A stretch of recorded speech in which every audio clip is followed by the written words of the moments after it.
Hello, and welcome to part 5 of our recent trip aboard the brand new Silversea Silver NOVA. In part 5, we're going to explore the Silversea Experience, what went right, what went wrong, and the pros and cons of cruising with Silversea, and most especially aboard the new Silver NOVA.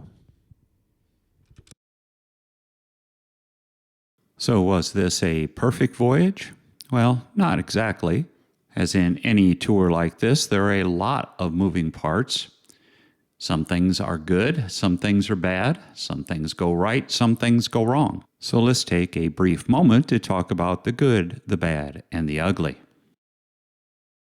Silversea is a cruise line in the ultra-luxury cruise market and offers two distinct pricing options. First is port to port, where you supply the airfare and all transfers. The option we have been going with lately is the door-to-door option. Yes, it is pricier, but it is definitely more carefree. The door-to-door option includes transfers from your home to the airport, airport to hotel, hotel to cruise ship, and then the opposite on the back end of the cruise. Since we booked the door-to-door option, we were treated to executive transfers from our home to the airport and from the airport to home via chauffeur limousine service provided by Black Lane Limousines. This part of the service gets a big thumbs up. We also arranged all of our flights through Silversea, or allowed them to arrange them, but you must monitor those flights, and if they are not up to what you want, you must contact Silversea and adjust them. On this particular trip, arrangements were pretty good after a few tweaks, and we were good to go. In the past, Silversea has not offered much in the way of pre- or post-cruise extensions, although that is changing, relying instead on their program called Simply Hotel. What you get for your slightly overpriced hotel room are all the transfers to the hotel and to the ship, along with a supposedly 5-star hotel stay. In the past, that has worked out in a variable way for us. See our recent trip from the UK to Iceland, for an example. But for this trip, the hotel was wonderful and located in the perfect position to walk around Lisbon. The hotel-to-ship transfer ran a little late, but went well enough, and once on board, drink in hand, we had plenty of time to explore the new Silver NOVA. When on board your cruise, Silversea is mostly all-inclusive. The major exception to that inclusivity are the 3 dining venues aboard the Silver NOVA that require an upcharge in the evenings. This upcharge is one of the major cons, at least to me, and I will discuss that in a little more detail when we reach the dining critique section of this review. But before we go through the highlights of what is included and what isn't, let's take a look at the accommodations. The Silver NOVA, in a departure from the other Silversea ships, is all suites, and all suites have verandas. There are 9, count them, 9 types of suites spread out over 4 decks. On the newly launched Silver NOVA, those decks where the suites reside do not have any public spaces and are passenger accommodations only. Those suites include the fantastical Odeum Suite with 1,324 square feet, 450 of which are the spacious veranda, all the way down to the classic veranda suite at 357 square feet, 51 square feet of which is veranda, with both suites featuring an almost identical, but not quite, list of amenities. Here's a list of the size of suites available, and note that those with an asterisk can be combined with an adjacent cabin to make a 2-bedroom suite. Check out part 1 of this series for a tour of our classic veranda suite. And if you are interested in the details of all the suites, you can dig into those details by going to this link and peruse at your leisure. So let's take a minute to talk about the inclusions offered by Silversea and to highlight just a few and talk about them in detail. I'm also going to go into a bit of a rant about the fact that 3 of the restaurants on board levy a upcharge for dining there in the evening. But before we get there, let's talk about the Butler Service included in every suite. Butler Service on our previous Silversea cruise was wonderful. Mohammed took care of us and was always there with a smile and to help us out in some way that we didn't even know we needed to be helped out in. While we don't tend to exercise the butlers all that much, they are handy folks to have around when you have an issue to be solved. On this cruise, I broke my glasses. I just turned them over to our butler. He took them to engineering, and they put them back together for me. On the cruise before this one, our butler was distant, disconnected, and absent to the point of being non-helpful. So is the butler a pro or a con? I'd have to say depending upon the butler and the ship and the trip, and it could be either. But as far as experiences go, and as they say, 2 out of 3 ain't bad. So let's talk briefly about the restaurants, bars, and lounges and drinking and dining on the Silver Nova. Please refer to Part 4 of this series for my complete dining and drinking guide aboard the Silver Nova. Premium wines and spirits are available anytime the bars are open. If you are unhappy with the house wine that night, just request something else. Chances are it's available at no additional charge. Believe me, it's no stretch to find a $40 to $60 bottle of wine that can be had simply for the asking. All spirits are again premium, and the only upcharge is if you want a nice brandy snifter full of Louis XIII or Dom Perignon in the shelter. Speaking of the shelter, there are 2 new bars aboard the Silver Nova. The Shelter, which is a champagne bar, and the Dusk Bar, which is aft of the ship and takes over where the pool bar leaves off, as well as the reimagining of some old standbys like the Salt Bar and Dolce Vita. I think they also mean it when they say world-class dining, because I think that truly applies to every restaurant on board with the exception possibly of the pool grill. As something of a foodie, I can tell you that the food is good. But is good food a good reason to charge your clients more money when they have just forked over a large amount for a voyage on your ultra-luxury cruise line? What I'm speaking of here are the 3 restaurants that command a upcharge in the evening for dinner. I'm speaking of Kaiseki, the Japanese restaurant, La Dame, the French bistro, and now the new Chef's Table.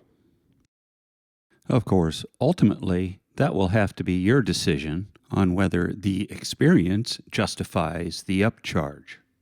Kaiseki on Silver Moon and Silver Muse are currently $40 per person. On the new Silver Nova, that has jumped to $80 per person. Lunchtime remains no charge. Honestly, is the doubling in price worth it? After a disappointing turn at La Dame and noticing the menu had not changed from the Silver Moon or Muse, we decided to give Kaiseki a pass. La Dame is Silversea's French bistro-style restaurant that is open only in the evenings and has a rather hefty upcharge of $160 per person on the Silver Nova. On other Silversea ships, the price at La Dame was $60 per head, which is much more reasonable. We found the food good, but not $160 per head good. And what about that supposedly elevated wine pairing we heard about?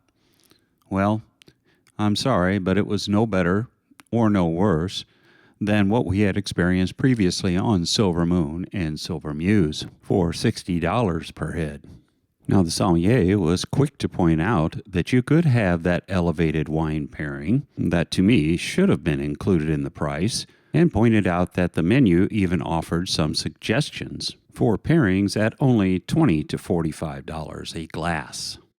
I'm sorry, Silversea, but I hope this pricing doesn't carry across the fleet. The new chef's table at $180 per head is still a mystery. You must book your reservation while on Silver Nova to gain entry to the 11-course meal served over 3 hours to only 20 people. So is it worth it? Well, I really don't know, but color me intrigued. But what about the rest of the dining venues on Silver Nova? I'm happy to report that Atlantide and Salt Kitchen remain unchanged and thoroughly enjoyable, as does the Italian eatery La Terrazza. The unique Silver Note has a new and, to me, vastly improved menu, making it a wonderful alternative dining spot with great entertainment. The Arts Cafe seems to serve a much reduced role on the Silver Nova, relegating it mostly to just a tea and coffee connection sort of thing. A new venue, the Marquee, is simply a pairing of the Pool Grill, now called simply the Grill, and Spaccanapoli, the best pizzeria at sea. However, there are a couple of things about the Marquee that make you want to go, Example would be in the evenings, even to go to Spaccanapoli, arguably the most casual restaurant on the ship, you have to make a reservation for dinner. Also kind of the letdown was the dinner at the Grill, usually called Hot Rocks. Well, the Hot Rocks was still there, but with a much reduced menu offering featuring the Hot Rocks option. Gone is the ability to cook your own seafood on the Hot Rock. Instead, it is restricted to just a few cuts of meat, beef and pork primarily, and everything else is cooked at the grill and brought to your table by the waiter. Kind of reducing the fun concept of cooking yourself on the lava stone. My wife was not happy with this choice by Silversea, as she really enjoyed the experience of Hot Rocks on our previous voyages. I might also mention that the quantity and quality of the items coming off the grill seemed to be below Silversea standards. Since this was only the 4th voyage of the Silver Nova, I'm willing to chalk it up to teething pains, with the hope that the Silver Nova will soon stabilize and be as good as the rest of the ships in the fleet. Silver Nova is the first Silversea ship to feature a new entertainment lineup and concept. This new concept offers much more variety than was available on Silver Moon, Silver Muse, and the rest of the fleet. Check out my entertainment guide in part 4 of this series for more detail. But suffice it to say, this new type of entertainment lineup relies heavily on guest performers, better production shows, and a wider variety of musical choices while on board, across all venues on the ship. And in addition to the musical performers, there seems to be more enrichment lectures and entertaining destination talks. Next up, and I want to mention something that's relatively new with Silversea, and that is the included shore excursions. Shore excursions are easy enough to book if you go to silversea.com and then set up and log into your My Silversea account. On your My Silversea account, you will see a activities schedule page when you access your booking information. From there, you can click on one of the days and you will be given a list of available excursions. There should be a drop-down of both included and select. Select always costs you money, but the included are just that. Note that the included always have a price, but it is marked through. Here for this trip, I chose the Nature's Wonders tour, and after I selected it, it was populated in my activities list. Now, if I go back to the included excursions, mine is still marked out as far as price, where the other prices are now visible. And from there, time allowing, you can select as many excursions as you desire. You'll just be paying for them. One thing to note is that even the included excursions are of premium quality and are much more in-depth and entertaining than many of the other cruise lines included excursions. Let me briefly mention Wi-Fi and internet service. It is included at no extra charge. That's the good news. The bad news is it pretty much sucks. While the Wi-Fi is fine all around the ship, the speed of the standard package, which we had, is really bad. You can step up to the premium package just by booking a silver suite and higher. Another very worthwhile inclusion are the onboard gratuities. Silversea claims that they are neither asked for nor required, and that is indeed true. Now, don't worry about the crew. They do receive gratuities based on how many people are sailing on any particular voyage. It's just that the gratuities are built into your cruise fare, and you do not have to worry about it once that is paid. Of course, if someone gives you extra special service and you want to recognize them, you are more than welcome to leave them something a little extra. I will mention the debarkation and airport transfer only to say that it was pretty much by the numbers. For this voyage, it was quick, easy, with no muss and no fuss. Let me close with a few words about the Silver Nova, the ship, and the crew. The ship is brand new, spacious and accommodating, beautifully decorated in a subtle, elegant fashion. The very interesting asymmetrical design of the Silver Nova offers much more space at sea per person than you would expect from a ship of this size. It literally never felt crowded, and it was hard to imagine that there were 700 plus passengers sailing along with us. But what about the crew? All of the crew, including the captain and the officers, the entertainment staff, and frankly everyone that we had direct interface with, were absolutely beautiful people. We even ran into a few people that we had met on the Silver Moon that had transferred to the Silver Nova. Was this a good trip? Yeah, you betcha. Would I go back on the Silver Nova again? Well, yes, but I think I'll give them a little time to iron out some of the little problems that they have to stabilize and get over those new ship blues, which I'm sure, given time, will resolve. Thank you for watching. Conclusion of our Lisbon to Lisbon trip. I hope some of this information has been useful. If you find it so, please take the opportunity to like, subscribe, and ring that notification bell to be advised of our new releases. In the works is our latest journey aboard the Regent Seven Seas Splendor. Join us as we start in Lima, Peru, and continue around the tip of South America to Buenos Aires. Thanks for watching and happy travels from T's Cruise and Travel Muse.